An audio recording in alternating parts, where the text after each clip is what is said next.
इत्थे सिख नौजवान काफी इत्थे भी रहंदे ने, बहुत परिवार रहंदे आ। यहाँ ढेर सारे सिख परिवार हैं। खालिस्तान की सीमा असीम है। खालिस्तान बन जाने पर भी हम कहीं भी अन्याय का मुकाबला करेंगे। टाकरा लेंदे रहना, खालिस्तान बनया में जुल्म नाल टाकरा लेंदे रहांगे। उग्रवादी संगठन अपने महत्वपूर्ण सदस्यों को ऑपरेशन ब्लू स्टार की उपज थे और कई विभत्स हत्याओं में उनका हाथ था। जो साडे हरमंदर साहब संत जरनैल सिंह होना ने मोर्चा आरंभ कीता सी,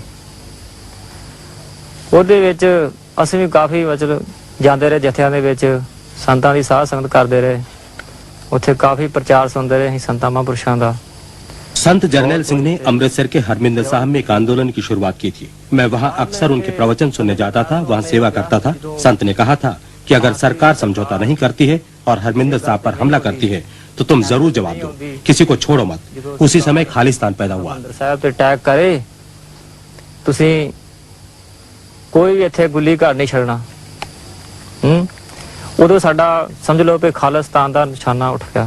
मैं इसलिए खाड़कू बना कि 84 में जो दरबार साहब के ऊपर अटैक करा था वो हमसे सहा नहीं गया। हमारे धर्म के लिए जो नष्ट करता है उसके लिए आवाज उठाई जाती है। तो मेरे घर पे रहना बहुत मुश्किल हो गया। जब हमारा धर्म नहीं रहा तो हमारा घर पे बैठने का क्या फायदा है। तो मुझे नींद ना दिन में आती थी ना रात में आती थी। मेरा यही इरादा था कि मैं जब भी मेरे कोई जुझारू सिंह मिल जाए तो मैं उनके साथ में जाकर मिल जाऊं। 84 जो अपना हरमंदर साहब अटैक होया, हरमिंदर साहब पर हमले के बाद सब लोग पाकिस्तान जाने लगे। हमने सुना कि सारे संत वहाँ चले गए हैं, तो हम भी प्रशिक्षण लेने और हथियारों के लिए वहाँ चले गए।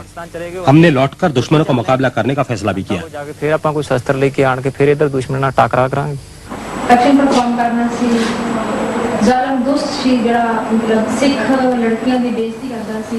एक नास्तिक कम्युनिस्ट था जिसने सिख महिलाओं का अपमान किया था, हमारे धर्म और खाड़कुओं के खिलाफ बोलता था, इसलिए उसका सफाया करना जरूरी था। खूब अच्छी तरह योजना बनाकर हमने कार्रवाई शुरू की। मैंने खुद को संवाददाता बताकर उससे इंटरव्यू का समय तय किया और उसका अपहरण करवा लिया। उस प्लानिंग के ऊपर एक प्रेस रिपोर्टर बन के ओदे घर जाके हम इंटरव्यू दे बहाने बुला के ते किडनैप करवा लिया। इन्हां दे हवाले कर दिया। उसके बाद आप जेल गए थे? हाँ, उसको उस दिन मारा गया। हमने उसका सिर काटकर उसके ही गांव में प्रदर्शित किया। उसके बाद मेरी गिरफ्तारी हो गई। बाद में सबूतों के अभाव के कारण जसमीत कौर को रिहा कर दिया गया। अब यह भी साफ हो गया था कि ऐसी हरकतों के कारण उग्रवादियों के खिलाफ पुलिस का दबाव बढ़ता है। सब तो पहला ते मैनू मतलब थप्पड़ मारे गए और मेरे केसां दी बेइज्जती की। उस तो बाद तर जड़ा हुंदा है पटा ओदे नाल मैनू पुट्ठे लम्मे पा के ते बहुत ज्यादा मारिया गया, पिठ दे ऊपर, लक दे ऊपर।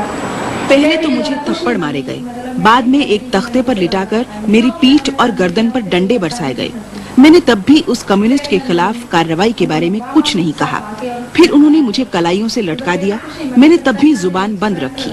मुझे बिजली के झटके दिए गए जिसका असर मेरे दिमाग पर पड़ा। उसके बाद उन्होंने मेरी कमर में रस्सी बांधकर मुझे लटका दिया, जिससे मेरी छाती में सूजन आ गई। तराई में उन्हें शरण मिली। जिन कट्टरपंथी सिख नेताओं के मिलने से नानक माता गुट बना, उनका कहना है कि 1984 के सिख विरोधी दंगों की प्रतिक्रिया में यहाँ उग्रवाद समर्थक भावनाएं उभरी, जिसकी शुरुआत 1984 से इंदिरा गांधी की हत्या के बाद हुई। ऐसा है ना जी, लोगों को जो समझने में समझने को मजबूर होना पड़ा कि सिखों के साथ गवर्नमेंट की तरफ से समझ लिया जाए, वितकरा होता है। जैसे महात्मा गांधी जी का कत्ल हुआ, उस समय तो किसी को कुछ नहीं, जिसको क्या कहा जाएगा, उत्पीड़न नहीं हुआ, लेकिन सिखों को हजारों की तादाद में दिल्ली में, कानपुर में और कहीं हर जगह कत्ल कर दिया गया। तो उससे लोगों ने ये समझा कि सिखों के साथ वाकई जो लोग कई प्रचार करते हैं, पहले जिनको नहीं मानते थे, कि उनकी बात में वाकई कोई दम है। 1984 की वारदातों के बाद स्थानीय सिखों की वर्षों पुरानी शिकायतें भी सामने आईं। यहाँ आकर बसने वाले सिखों ने जंगली जानवरों और घातक मलेरिया का मुकाबला करते हुए जंगल साफ किए और खेत बनाए, लेकिन राजनीतिक तौर पर वे हाशिए में ही रहे और भूमि हदबंदी कानून लागू होने पर उन्हें बहुत घाटा भी सहना पड़ा। हमने तराई के प्रमुख सिख राजनीतिज्ञों से पूछा कि सिख, जो अपनी समस्याओं के बावजूद समृद्धशाली हैं, भविष्य के प्रति चिंतित क्यों हैं। प्रॉब्लम है क्या? आपको एक ही लफ्ज में इसका जवाब दूंगा, ये चोर नहीं समझता। हैरत की बात यह है कि तराई का जो एडमिनिस्ट्रेशन है, उन्होंने 50-50 साल से यहाँ बसते हुए सिखों को 216 के नोटिस सर्व कर दिए, हार्बरिंग टू द मिलिटेंट्स। सवाल ये पैदा होता है कि जब हम 50 साल यहाँ रहने के बाद भी इस काबिल नहीं कि सरकार हम पर एतबार कर सके, तो फिर इनसिक्योरिटी कम्स है। सिख परिवारों को प्रशासन तंग कर रहा है। कहते हैं इससे बचने के लिए उन्हें अधिकारियों को रिश्वत देनी पड़ती है। ऐसा समझा जाता है कि खालिस्तान कमांडो फोर्स के एक नेता बलविंदर सिंह बिंदा ने आतंकवाद के झूठे आरोप में अपनी गिरफ्तारी से चिढ़कर उग्रवाद का रास्ता चुना। दरअसल एक स्थानीय प्रभावशाली आदमी द्वारा बिंदा की जमीन हथियाने की साजिश के तहत करते हुए कहा कि ਇਹ ਗੱਲਾਂ ਮਜਬੂਰ ਕਰਦੇ ਹੋਏ ਕਿਹਾ ਕਿ ਤੁਸੀਂ ਖਾੜਕੂ ਸਿੰਘ ਹੋ, ਇਸ ਕਰਕੇ ਤੁਸੀਂ ਅੰਮ੍ਰਿਤ ਛਕਿਆ ਹੈ। ਅੰਮ੍ਰਿਤ ਛਕਣ ਦੇ ਕਾਰਨ ਪੁਲਿਸ ਦੀ ਨਜ਼ਰ ਵਿੱਚ ਅਸੀਂ ਆ ਗਏ। ਬਹੁਤ ਸਮਾਂ ਚੱਲਦਾ ਰਿਹਾ ਤੇ ਪੁਲਿਸ ਨੇ ਕੋਈ यूपी ਦੇ ਵਿੱਚ ਕਾਂਡ ਹੋਣੇ ਤੇ ਸਾਨੂੰ ਫੜ ਕੇ ਅੱਗੇ ਫੜ ਕੇ ਬੰਦ ਕਰਨਾ, कुटना मारना ते कुट मार के। उत्तर प्रदेश पुलिस मानती थी कि मैं आतंकवादी हूं, क्योंकि मुझे हाल ही में पंथ की दीक्षा मिली थी। कहीं भी कोई हत्या होती तो वे मुझे बंद कर देते, मेरी पिटाई करते और 10 या 20 हजार रुपए मिल जाने पर छोड़ देते थे। एक बार खाड़कुओं ने पूरनपुर के नजदीक किसी को मार दिया। उसके बाद पुलिस वाले मेरे पीछे पड़ गए और 20,000 रुपए वसूलने के बाद ही उन्होंने मेरा पिंड छोड़ा। करीब 5 महीने पहले मेरे गाँव में एक आदमी का कत्ल हुआ। उस वक्त मैं वहाँ से 100 किलोमीटर दूर नानक माता में था। फिर भी पुलिस मुझे कातिल कहने लगी और पकड़ ले गई। उन लोगों ने मुझसे 10,000 रुपए वसूले। उन्होंने मुझे अपनी नियमित कमाई का साधन बना लिया था। उन्होंने मैं तो 10,000 रुपया लिया। कुछ दिन बतीत होने के बाद पुलिस वालियां ने मैंने बिजनेस ही बना लिया। ये काले कानून अंग्रेजों वाले सिखों के लिए क्यों घड़े गए? अंग्रेजों वाले सिखों के लिए क्यों घड़े गए? मैं यहाँ पर आपको सिर्फ सीधी सी मिसाल दूंगा कि इसी इलाके में थाना अमरिया में गांव मुंडलिया पड़ता है। वहां से एक ही रात में मिलिटेंट्स 315 बोर की 2 राइफलें छीन कर ले गए। बाई चांस एक राइफल एक मुसलमान की थी, एक सिख की थी। इस कानून ने सिख को टेररिस्ट एक्ट में बंद किया, जिसकी 2 साल में आज तक मुलाकात नहीं हो सकी, और मुसलमान को 25A में चालान किया आर्म्स एक्ट में। वो तीसरे दिन जमानत करा के आके अपने घर बैठा है। इस तरह की घटनाओं से फैलने वाले क्षोभ के कारण ही नई पीढ़ी के पढ़े लिखे और संपन्न सदस्य भी उग्रवादियों की ओर आकर्षित हो रहे हैं। मसलन जसमीत कौर पंजाब के एक पुलिस अधिकारी की बेटी है, जिसने खालसा कॉलेज अमृतसर से अंग्रेजी में MA किया है। सुखदेव सिंह पूर्व प्रधानमंत्री चंद्रशेखर के एक विश्वस्त और बड़े भूस्वामी तारलोचन सिंह के दामाद हैं। अगर ये दोनों चाहते तो बड़े आराम से मध्यवर्गीय जीवन व्यतीत कर सकते थे, लेकिन अब उनके लिए एक खास मकसद ही सब कुछ है। ਰਿਹਾ ਹੋਣ ਤੋਂ ਬਾਅਦ ਫਿਰ ਇਸ ਤਰ੍ਹਾਂ ਸੀ ਵੀ ਮੈਂ ਆਪਣੇ ਘਰ ਤੇ ਵਾਪਸ ਜਾ ਨਹੀਂ ਸੀ ਸਕਦੀ। ਜਥੇਬੰਦੀਆਂ ਮੈਨੂੰ ਚਾਹੁੰਦੀਆਂ ਸੀ ਕਿ ਇੱਕ ਐਕਸ਼ਨ ਕੀਤਾ, ਇਸ ਤੋਂ ਗਾਂ ਵੀ ਵਧੀਆ ਐਕਸ਼ਨ ਕਰ ਸਕਦੀ ਹੈ। जेल से छूटने के बाद मैं घर नहीं जा सकती थी। मैं उस टोली में शामिल होना चाहती थी जिसके लिए मैंने एक कम्युनिस्ट के खिलाफ कार्रवाई में हाथ बटाया था। उन लोगों ने जेल में मेरी बहुत मदद की थी। वे भी चाहते थे कि मैं उनकी टोली में शामिल हो जाऊं, लेकिन समस्या ये थी कि वे किसी अविवाहित महिला को अपने साथ नहीं रख सकते थे। आखिर मैंने शादी का फैसला किया और सतनाम सिंह चीना के साथ शादी कर ली। भाई सतनाम सिंह चीना के नाम मैरिज हो गई।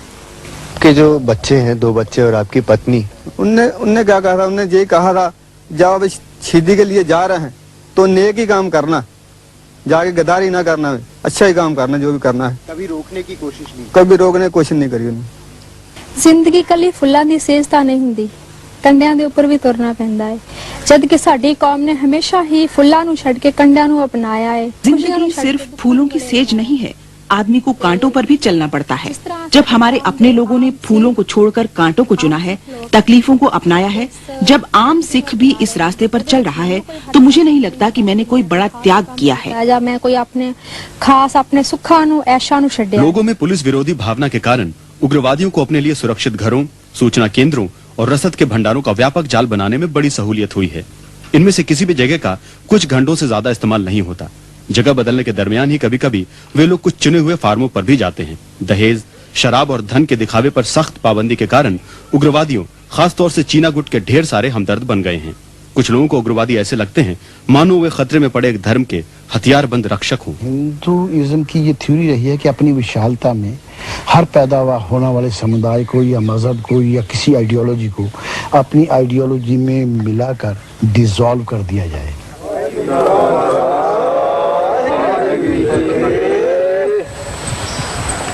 गुरु प्यारी साध संगत जी हर ही अपने सिख कौम नूं हाथ जोड़ के बेनती है कि जो साडे हम अपने सभी प्यारे सिख भाइयों से कहते हैं कि पंजाब और दूसरी जगहों में हम पर जो अत्याचार हो रहे हैं उनको हम बर्दाश्त नहीं कर सकते। हम गुलामों की तरह नहीं रहना चाहते, उससे तो बेहतर है मौत। गुलामी में जीना नहीं चाहते, इस नौ मौत चंगी है। दिखावे के लिए कंपनियां बनाकर अपना असली धंधा चलाने में भी कुछ उग्रवादी संगठनों को काफी सफलता मिली है। विश्वस्त सूत्रों से पता चला है कि परिवहन के कारोबार में लगी कम से कम 2 ऐसी कंपनियां हैं जो उन्हें पंजाब से लाने और ले जाने का काम करती हैं। सिलीगुड़ी पश्चिम बंगाल से हथियारों की तस्करी में भी उनका हाथ है। प्राप्त जानकारी के अनुसार सिलीगुड़ी में हथियारों का बाजार सा बना हुआ। इसमें पता चलता है ये मीडियम मशीन गन है। इसके लिए 100 राउंड, 400 राउंड या 1000 राउंड तक की पेटियों का इस्तेमाल हो सकता है। ये 1 मिनट में 600 राउंड फायर कर सकती है। 1 मिनट की 600 गोली, इसकी उतनी चीनी दूनी है। लेकिन विदेशों से हथियार लाना आसान नहीं है, इसलिए ढेर सारी चीजें पुलिस थानों से चुरा कर लाई जाती हैं। इस पुलिस थाने पर उग्रवादियों के एक हमले में 2 पुलिसकर्मी मारे गए जो ड्यूटी पर नहीं थे। वहां ड्यूटी पर तैनात संतरी मशीन गनों से हो रही गोलियों की बौछार के सामने बेकार साबित हुए। वे उग्रवादियों की गोलियों का जवाब तक नहीं दे सके। सारी जानकारी तो संता ने दे दी थी। हमें जो भी जानने की जरूरत थी संत ने हमें वह सब सिखाया। उनका कहना था अगर तुम्हारे पास हथियार नहीं है तो इतने सारे पुलिस थाने हैं, तुम लोग मिलकर जो चाहो वहाँ से ले लो। ये गीदड़ तुम्हारा क्या करेंगे? शस्त्री ले लेने, भेडू की कर सकते हैं। उसमें कुछ हमारे चौकी के पुलिस वाले दीवान जी वगैरह सब चाय पी रहे थे वहाँ, तो आड़ से उन्होंने आड़ लेकर के फायरिंग शुरू कर दी। और उस समय जैसे ही फायरिंग शुरू कर दी तो हमने देखा कि कहाँ गोली चल रही है, तो चारों तरफ देखा, कहीं दिखाया। फिर बाद में मैंने सभी कर्मचारियों को वहाँ देखा जा करके, तो दीवान जी मौके पर खत्म हो गए थे। और एक फैक्ट्री का जिसका नाम रामू था वो वहीं पर मतलब चिल्ला रहा था, उसकी तमाम गोली लगी थी, बेहोशी हालत में पड़ा था। और एक सिपाही हमारा इस झोपड़ी के पीछे पड़ा था, उसकी भी काफी गोली लगी थी। और एक रास्ते में आ गए जो शराब फैक्ट्री का एक सिपाही था एक्साइज का, वो भी यहाँ आगे बाद में गिर पड़ा। ये साहब बंडा की पुलिस जो मारी थी उसकी राइफल है। ये राइफल एक पुलिस वाले की है जिसे हमने मारा था। ये रालों की है। कोई बंदा बंडा पुलिस की। तराई में सक्रिय 3 बड़े उग्रवादी संगठनों के बीच मध्य जुलाई में इस बात पर सहमति हो गई कि उनमें से कौन किस इलाके में काम करेगा। इनमें सबसे बड़ा है चीना का भिंडरांवाले टाइगर फोर्स, जिसके करीब 100 सदस्य हैं। इन्हें भारत नेपाल सीमा क्षेत्र में लखीमपुर खेरी नैनीताल की पट्टी सौंपी गई है। बिंदा के खालिस्तान कमांडो फोर्स और जावंदा के स्टूडेंट फेडरेशन को छोटे छोटे इलाके दिए गए हैं। इन सबको नैनीताल के घने जंगलों में प्रशिक्षण मिलेगा।